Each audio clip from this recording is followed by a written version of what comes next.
Kristo abusua kronkron. Ene da mu yin so medenchia efri na agyenkwapa ne agefo Kristo Yesu nkyɛn. Erema atiefo ne ahwefo. Nyankopɔn koso anu nhiraw no mbɛn. Nyankopɔn yɛ okese kosi so bɛyɛ kese pa. Ono asafe Awurade na ohira baako anu ohira apem no. Ohira wa na ohira wo na wasefo nyina no. Ohira wa na ohira wo na wabusua nyina no. Ende da Nyankopɔn onhira wo na onyɛ wo sa wo Yesu de mo. Sene da biara da onya daagye na ubowura safi mu etie emu nsam YouTube, Facebook, enafe WhatsApp na da biara wo yire wo ho se obehwehwe emu baako na watie asempa ahinnie papa no ho asem ewo ho a Nyankopɔn behyiraw na obekoso ahyiraw se wo ye na ba. Hallelujah. Anuanom ne adɔfonom Nyankopɔn tiatefo no han ento eso ende ene da nyina. Reverend Apostle Ade Samson enende otimi nkan, the founder of Right Kingdom Ministry International. Oniadofo se opese woname ekasa one on one o program yi mu a me nama eye plus 971 52 44 97058. Ojidini mi wo jidie se ahintansem bia wo hwehwe bra wo yan hyehyɛ sɛ obekɔ Awurade Nyankopɔn hindie no mo no. Awurade Nyankopɔn so bɛfa me so na ɔde ama wo ɛwɔ ne bra esemu. Hallelujah.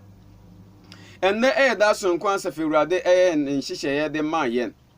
Na ɔde ne nhyehyɛ nso ato apono so sɛ ɔbɛfa ne nhyehyɛ pono no so ɛne me no ade nkɔmmɔ. Sɛdeɛ yɛnnim no bosome miɛnsa kwantuo no ɛno a ne yɛgu so yi. Ɛnkyɛ ne yɛde kɔ na wieyɛ. Na mi wogidie sɛ Nyame tiasefo no gu so a ɔyɛ nɔɔma pa ɛwɔ abrabom ka amen. Enne da so nko ɛde mayen ɛsan sɛ Nyankopɔn ɛde nkwa no akyɛ yɛn. And we need to remember that this year is the year of salvation. And this quarter is a quarter of dawn sleep. Afi afi a nkwagye afi. Yena afi kwata yi a yewo mu ewa fi mu kwata ya tu ne disemenda. Efi se woda nya de a onuadofo betimi aye nkwagye hu adwuma. Hallelujah. Onuadofo mensuro mema wakuma ntutu nya gidie. Na da biara da hwehwe asempa ne natie. Na asempa na wo betie no eno ni wa bisade. Odi ma wire mfi wa bisade ade ehia wo ne wo hwehwe.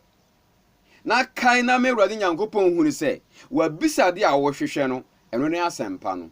Esansa asempa no mu na nkwagye den ewo.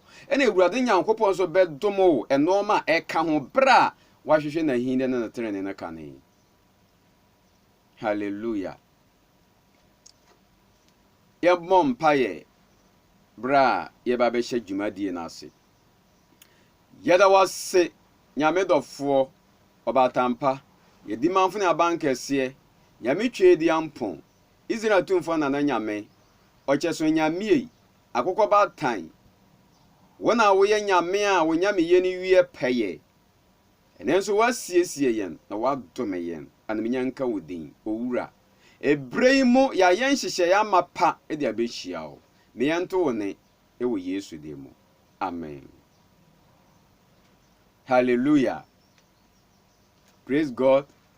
We are serving the living God. And the living God is everlasting God. And everlasting God is our dependable God. And our dependable God is the Heavenly Father. Hallelujah. Nto obi biara a wo hwehwe Awurade Nyankopɔn sɛ obemana ye wodimafo no. Na kyerɛ sɛ ahinnie no wura ɛna wo hwehwe no no. Na ode wonkunim di ogye ne fa hu de ma wiya. Na fe no wanya ntoboase no wa register wodin e de aka na ahinnie ma no ho bi. Wanka amen. Nti asafu yi asafu bia ye wura mu a ye hu ne esese onipa udi kan ekɔ ho. Ade a esese onipa udi kan ehwehwe bra wa wura asafu yi mu no.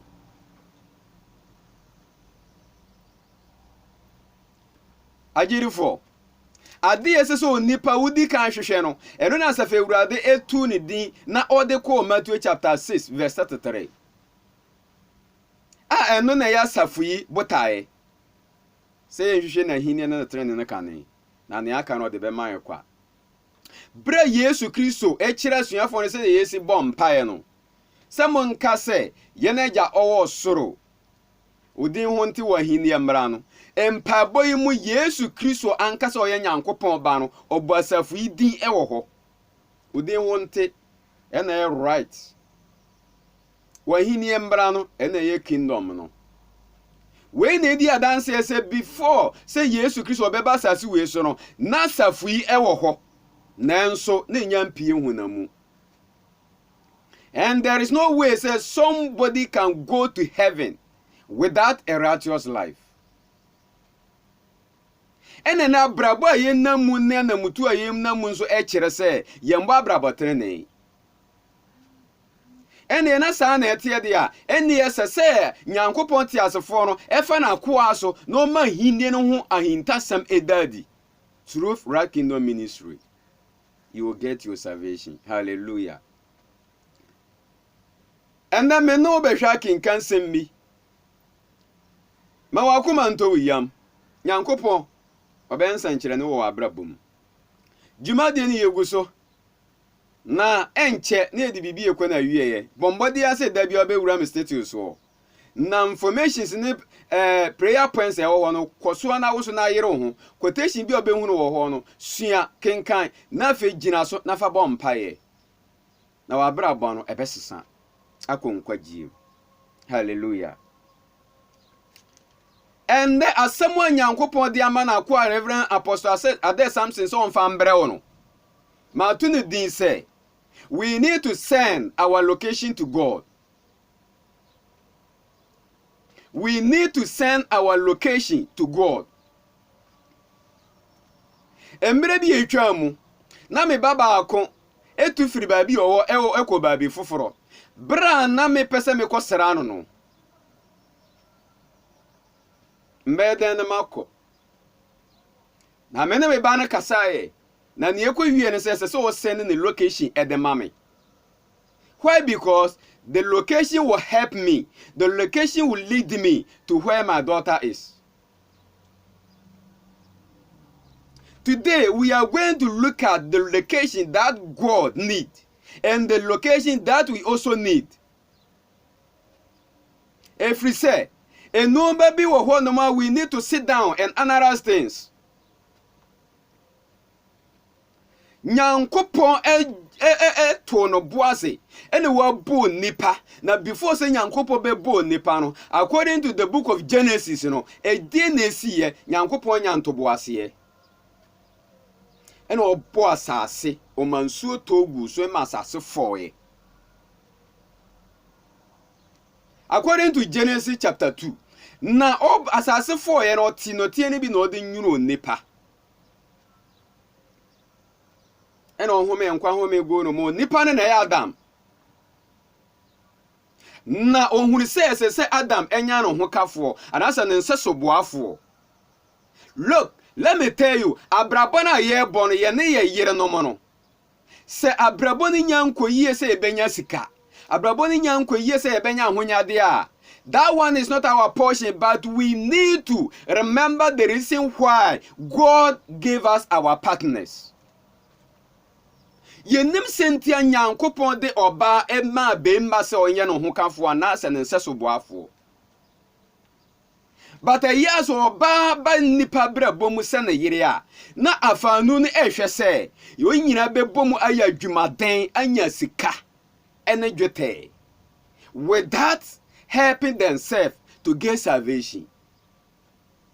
And do you think with that God will be with you? I don't think. Esa anse twere ne de man se obo oba ne dika bemba horo ka se ne nse so boafo.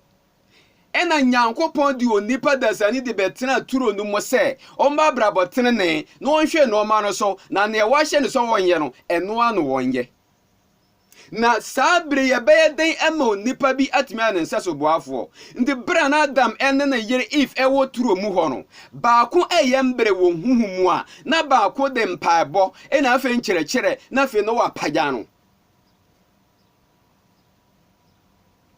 eno na ye yensa so boafo a Nyankopɔn firi nipa mu edemaye enu nti na ense so onipa ufiri wo pem ekotwisu wo yere enu nti na empese enye so onipa ubefiri wo pem akɔfa wo kunu akɔgye wankasa wawale. We need to consult God. God is the everlasting counselor. Nyankopɔn de adepa emma ba odi kan ehwe ahindie no eni tumi ewa ahindie no mo eni nhyehyɛ ya ewa ahindie no mo se tene ne abrabo na ekwa ahindie no mo ne wagina wo me ye tene ne abrabo a ye bɔ so na afi wahunu ade a efata ye na eseye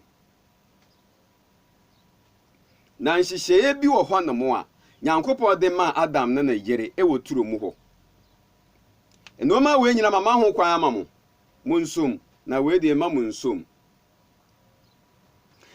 na Nyankopɔn de anuanom etena turo mu hɔ no ebre biara Nyankopɔn ba omo nkyɛn ene omu bedi nkita ho ebre biara Nyankopɔn besere omo adentira ofiri na kuma mu ofiri ne domu ene ohu sese se obu onipa senon seso boafo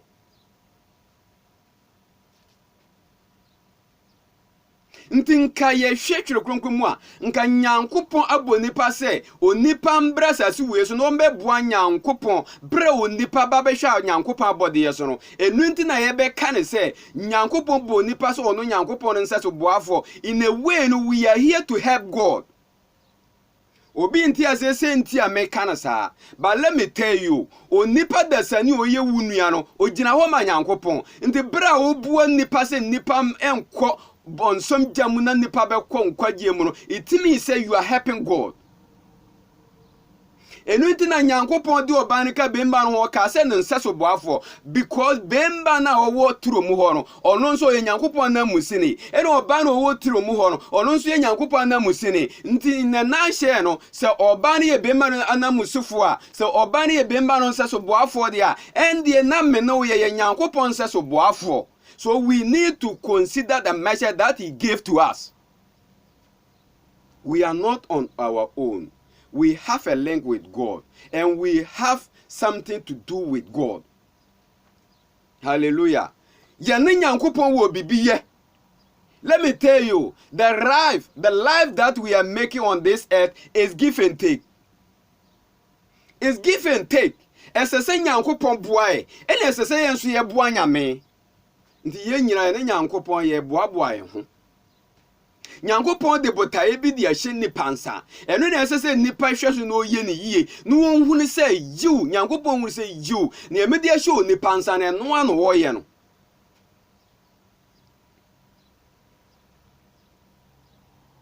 na se Nyankopɔn hyehye ye eni na adwuma ode ahye wo nsa. I remember the time he called the disciples, he told them, I will make you fishers of men. Nyankopɔn kan kire asuafo ne se mbema mo ye nip enam yifo mbema mo ye sika yifo nanso osi nipa yifo adentira epo na omo ya patane wo mu no eye ensuo na eda ho mu hunu mo nso omunya gidie gina ho nom ede do no etumu so omu beyi nam. So we can't do that. We can't go to the darkness and search for the people that are lost. Nti menna wo ya sede ne sese ye wure esumum esum bi mu ne ye kwatwe akra bi ho esese ha bi ewo emu ne eto esumo na han no ato esum na esum na beda na han na boa ma Nyankopɔn ba hunu kwan aba fie esan so mo so ya bodie ne bi. We are normally think of our own benefit alone. No, think of others. Hallelujah. Yet was a Bible children say, Ebra, Nyankopɔn bo mo nche da biano. According to Genesis chapter 3, verse 9 to 10. Ebra bi eduriye. Nyankopɔn etutu nanamo eba ho ma menkan na wonti asem na siye o say Genesis chapter 3 verse 9 to 10 o say na Ewurade Nyankopɔn frɛ onipa no na oka kire no say wo he. This is where the location will come out. This is where we need the location. Because God came, but he can't find them.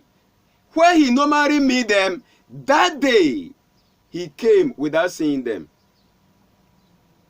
But be on nipa, wuni Nyankopɔn di ahyia mu no, na no Nyankopɔn ba ho wan hyia wo ho.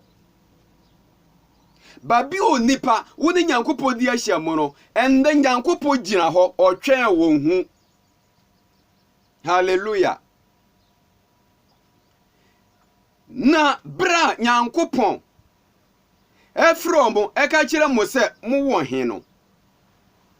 In fact bisan ho se nka ye wo a na te no se mete won ka no e wo turo no mo no misroe efrise medadaja na mihuntae. Hallelujah. Sheba bia asemi efriba woni Nyankopɔn etu anamu bi Nyankopɔn ni ba bia wode watena nyame ba akosua nyame ba akwasi nyame ba abra. God know where he position you. Don't shake yourself. Don't change your position. Nyankopɔn di omutena mu ho no. Ebre ni duri se oba beserom no oba eno mu no wo se mo wo he. Now, this afternoon, this evening, this morning, God is shouting, where are you? Where are you? Where are you? Where are you? God is coming along with everything that you need, your heart desire. God blood them, the angels are with it, but they are shouting, Samson, where are you? They are shouting, Emiria, where are you? They are shouting, Owusu, where are you? They are shouting, Bismarck, where are you? They are shouting, Victoria, where are you? They are shouting, Ransford, where are you? They are shouting, Betty, where are you? They are shouting, Eunice, where are you? They are shouting, Felix, where are you? They are shouting, Philip, where are you? They are shouting, Asubonte, where are you? They are shouting, Landy, where are you? The angels are shouting because they are coming in the name of God. Sylvester, where are you? Abigail, where are you? The angels are shouting. God himself is shouting. The Spirit of God is shouting. Monica, where are you? Hagar, where are you? Augustine, where are you? The Spirit of God is shouting. Hallelujah. No nipa say mete wonka e wo turo mu ho no. Ena Sylvester say, ena Owusu say, ena Victoria say, mete wonka e wo baabia me no wo hia no. Me suro e na me dwane e adentira.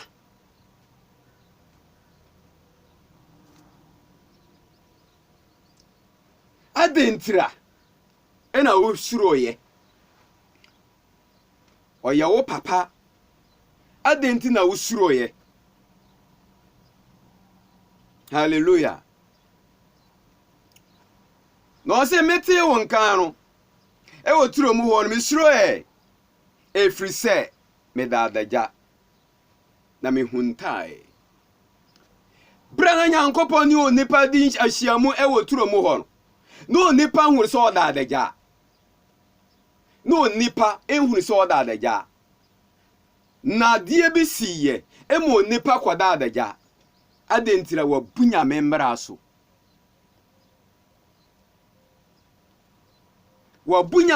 so anhihye ya Nyankopɔn di mo nipa no wa busuo.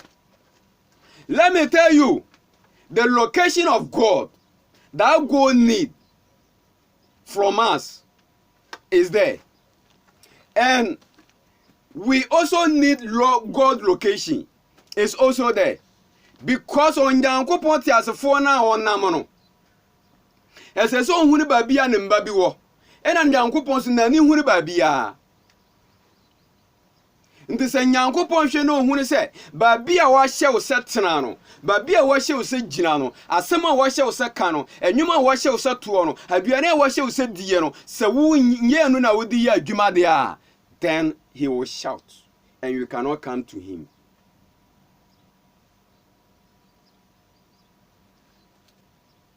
You will shout, but you cannot find God.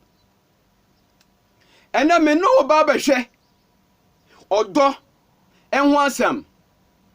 The love of God will be your location.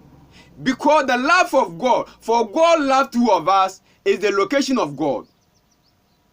Nyankopɔn do nipa. Everything na watimi yesiesie na da biara da osuro nipa. Adenti ayongofa mapa wo Nyankopɔn no nipa ntam. The Spirit of God connected them. Without love, the Spirit of God cannot exist.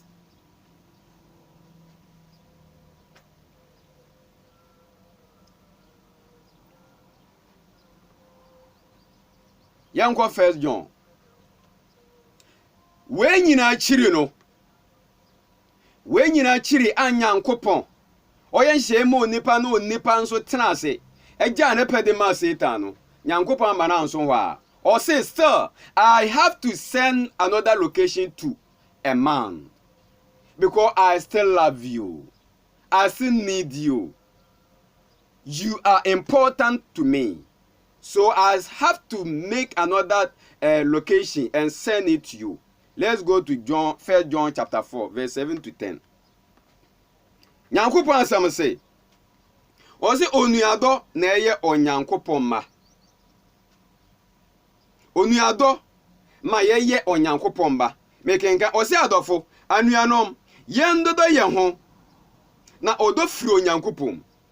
Na obiara odo na obiara odo no onyankopon na awo no. Na onum onyankopon. So nipa odi asase we so na wonni odo e de ma yonko nipa na ye nyame na awo because Bible no me yete asese onipa biara odo no nyame na awo no. Praise God. O se die ondo no nhunu onyankopon. Na onyankopon ene do. Yemu na onyankopon do na yemu na onyankopon do ni yi no ho adi wo yen ho se onyankopon soma ne ba owo no koro no ba wiase se yemfa no so nya nkwa onyankopon yemfa no so nya nkwa yemu na odo no wo enye se yen na yedo onyankopon na mbom ono na odo yen na osoma ne ba a obeye ye bone ehu mpata. Hallelujah. Bra Adam ene na yere edwane hwintaaye no Nyankopon hunu se esese osan ye nhihye foforo se ne ebeye a obetimi aba nipa nchen na nipa betimi aba ne nchen na Nyankopon se o man doba kroba ko pe na doba ba ko pe a owo no na doba ba ko pe a owo no e wo soro ho o ne Yesu Kristo soma na se ombra nipa tibiam no mbe wunje na maya nyankwa efrise Satan abese ya asase no ye ne nkwaje ebiem ya so oden yenhwe ya brabom ne ya sitiram ne yenkari noma ne yehuru se yanji Yesu Kristo ande ne yanji owusori yetumi na ande ne yanhwehwe bibipa bi amfiri asafe ewurade ho se onnene asafe ewurade oye yenkwaje botan a endie bibi boni bibesi wo ya brabom mbretia wa ye da ya nemu yi ndi Nyankopon location a wodi manipa endene se odo Nyankopon nam no do so e na oye den e na odi ne do ba Yesu Kristo maaye nti Yesu Kristo e na ye Yesu Kristo do be dan adi na ye the location from God that he sent to us senken ye Yesu Kristo na Nyankopon de na ba ya nka ebia me no ya wudada nka ebia me no ya yira nanso we are still there enjoying life. Hallelujah. Ndi Nyankopon hyase ehunu se no so nipa ya so den kura I have to show love to a man again. Ntina Nyankopon eyen hyehyeye edi Yesu Kristo bae. Na Yesu Kristo nso bae no esan se o pese onipa ehunu Nyankopon tumi ohunu Nyankopon donti. Akenkan sem bi nso ewo Revelation chapter 3 verse 20 to 22. Nyankopon do no ne yehwehwe no. Ndi Nyankopon do no nso no. Nyankopon do wo ma nipa nti no. Nyankopon enenam ene wo bubom ena wo su ena wo tiatia mu ena wo hwehwe na mma nti obedure apuru bia no. Thank you Holy Spirit. Obedure apuru bia no.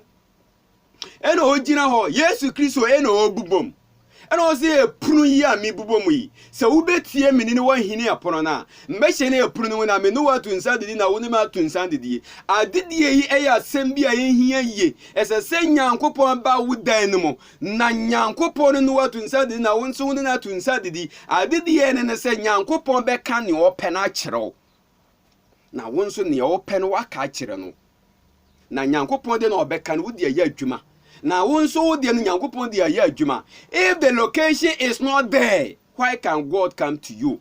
If the location is not there, how can you respond to God? Praise the living God. Ajirifo na Nyankopon do ba Yesu Kristo ka se no bi onemi betu nsa didiye no se de menema jatu nsa didiya endemeti madja hindie ni mu ahingwa no so no wa wonso woni betu nsa didiye na obeti menhyehyeye ne me ne mede baaye no mede bre wo no na mpo wudi so no wonso ahindi akondwa no wonso ahingwa no wonso be den obetena so bi. It means say we are not going to spend more time here because Yesu Kristo by us and call. Yesu Kristo by no san koye. And the pono no na ye den.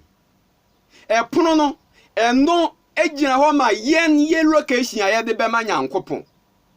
Because Nyankopon chichini ya pono no doso. Obo we mu ayembie no, obo we mu ayembie no. And that me no kasai. Ye mama Victoria, ye mama Asubonte Abigail, ye papa Philip, ye papa Bisma, ye papa Owusu, hwe Nyankopon gina epuru bia no ewo wo nchen.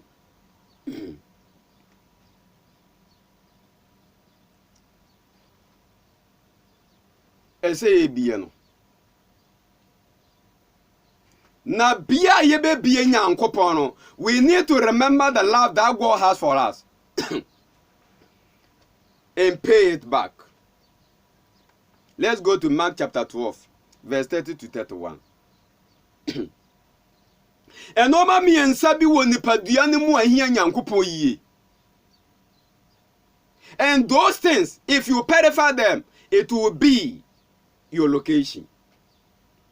And oma mi ensabi ewo nipadua no, ndi se wudi ni na wote ho a, eno na ebeye okwan a ode be kwa Nyankopon nchen. Ena be location a ode be sene amanyame na nyame ahu na ba wo nchen. Wanka amen. No say na odo na do ewurade wo Nyankopon firi wakuma nyina mu ne wo kra nyina mu ne wo adwene nyina mu yenhwe sa no mai. Ena eporo na Yesu Kristo edi ni location ba na obeboe no eya akoma no ndi so nipa wantimi amfa wakoma nyina ndo asafe ewurade a don't think there will be another location for you. No. Se wamfa wakoma nyina ndo ewurade eme ewurade Nyankopon antina akoma no mu a enya ade a ewurade Nyankopon behu ba bia wo because you refuse to send your location. Location ba akone se fa wakoma nyina do ewurade.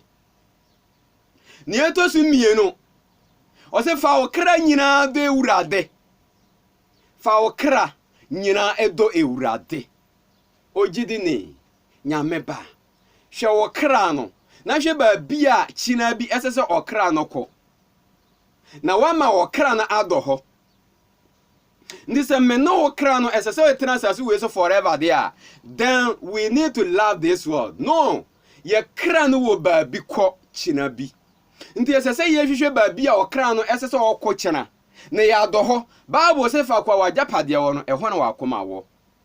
We don't have anything here, but we have so many things in heaven.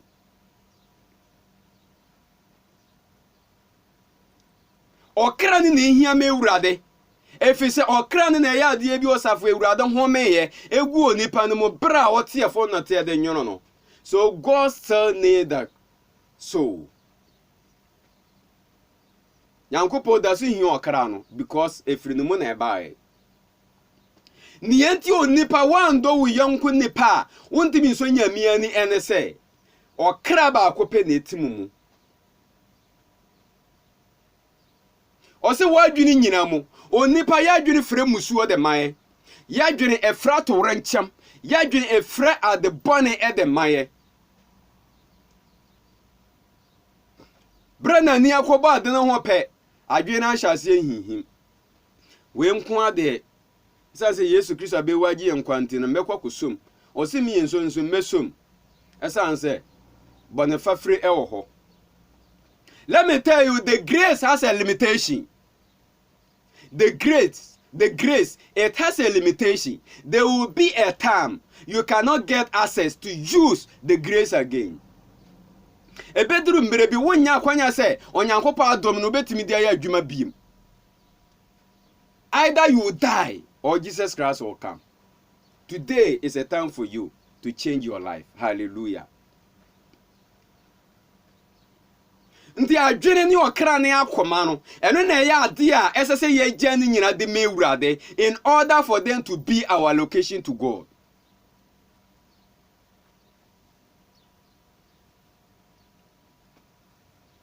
Those things supposed to be the location to God. Akoma no mu na obetena according to 1 Corinthians chapter 3 verse 16 to 17. Nyankopon ye nipadua ye na asɔredan ena noma nyankopon eba behia ewo nipadua no ba ko ye wadwene wo kra eno wakoma. So use those things to love God and it will attract God to follow you because the spirit will connect. Hallelujah. Na nyankopon ka se ni eto sumi no ete se no adɔ yonko nipa te se wala. And that we are no paya nyumbere nipa nya ya enka bemma oba onene da mpa ba akoso kura no dia duro begua duanu mu amana dia wu onipa nya ya ninuan o ma no ntu enko na nim da hwe sene Joseph ninuan no mode ne faaso ekwan o mode ne faaso o munyina afiri mugya ba kuma na eba. See what is going on in our life, our website, our churches, our family. What is going on? We don't love each other. And the love that you love your neighbor will be the location to God. Odona ube do uniano. Eno eneye kwanya ube sene amanyankopon wa faso de aba wonchen. Senka udo wunia nka wonye no ho ade ya nka wo mfa ho nka no. Udo wunia nka wunsisi no because wunia no gina ho manyankopon. Oye nyankopon na musini. Se de wonso ye nyankopon na musini no. Udo wunia wonko keka no ho nsambane. Udo wunia wunjidwa ni nanti. Udo nyame nso a wunwiinwi bra ye kana samo kire wo. No ho na ato no. Osore a wo haya adwen. Da biara no na namha. Da biara no de asempa na abraye. Let me tell you, with this you can get your salvation. Hallelujah. Agidefo. And the onipa ekwanya nyankopon ede ba wo nchen no. Ejina wo wakoma ene okra no wadwene a wo de bedu ewurade. Ene ebe me ewurade nyankopon ho kwan aba wo nchen. Nti sɛ wo ndɔ wo nua na sɛ wo ndɔ Nyankopɔn no no, ba sɛ wo bedo wo nua ebe reflect say you love God. Ende da moyi Nyankopɔn ti asefo no ntina ne mo nkyerɛ na ɔma nhunu ɛkwan a ɔne Nyankopɔn fa so aba wo nkyɛn. Na wo nso wahunu ɔkwan a wo de bɛma Nyankopɔn na Nyankopɔn de aba wo nkyɛn. Na afi wahunu sɛdeɛ wo ne Nyankopɔn ebesi ade nkita ho. Nyankopɔn ntina ne mo nkyerɛ na ɔnyɛ wa akoma so ade ma wo. Ewo Yesu de mo. Amen. Yɛbɔ mpae. Yɛra wase yedi manfo ne abankɛse nyame boboro hufo.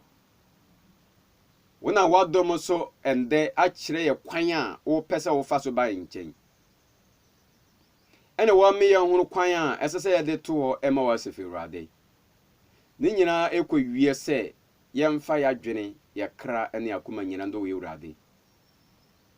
Na wasefe Awurade nso sɛnea wo na wadom so ɛde wo dɔba Yesu Kristo bɛkyɛɛ yɛn. Ɛna ma ɔdɔ a wo ma yɛnti. Yɛn so ade a wo hia firi yɛ hɔ no. Ɛno ne yɛkra yɛakoma ne yɛadwene sɛ yɛde bɛdɔ. Na sɛ yɛyɛ ne saa pɛpɛpɛ a wo nso wo ne yɛbɛnante na wo de yɛakoma mpa no mu. Ɛndɛ anopai awia anwummere yi. Pagya nkuru bi abasa no ɛwɔ wo mba so. Na hyira wo mba ɛne wɔn asefo nyina ɛwɔ Yesu de mu. Adom no nti. Amen. Ɛda Nyankopɔn bɛsoma me bi obɛteme nka. God be with you now and forever. Once again, Reverend Apostle Ade Samson, the founder of Right Kingdom Ministry International. If you want to contact me, +971 5244 97058. You can contact me through this line or WhatsApp. I will meet you. And God will pass through me and make you spiritual rich. Hallelujah. We shall meet. Bye-bye.